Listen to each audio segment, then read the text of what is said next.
Государственная телерадиокомпания ИР готовится к новому телевизионному сезону. В числе проектов, которые будут представлены телезрителю, программа «Поэзия РНКТ». Съемки телепередачи уже стартовали. В проекте принимают участие актеры Госдрамтеатра и студенты актерского отделения Юго-Остинского государственного университета. В первый день съемок участники показали талант по художественному чтению, зачитав известные произведения Костахи Тагурова «Сидзаргас Иласгзаран», поэму Харитона Плеева «Салим».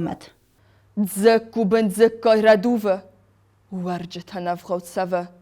Ферштайне меньшевик тугзах, тоха я имнак ферта.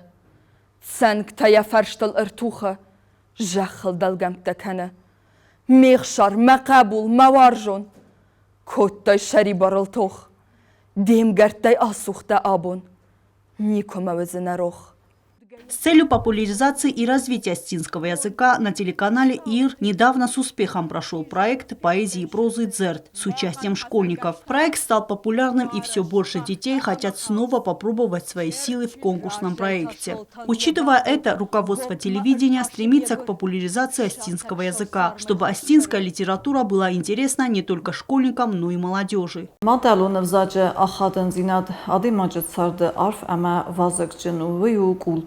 Фарн ама агдав хасак. Взаджи ахадензинат ахсанад стербнат каяхсовый банасанкута янстваны на республикой Разагунагдер. Ама уце настваны фестиваген махтер архаям нателивнат нок проекта мадалун взаге популяризации kennen, ама я ахадензинат фестиваде ахсан фаварахтер kennen. Умагесканамис курт нок проекта нок сезумма.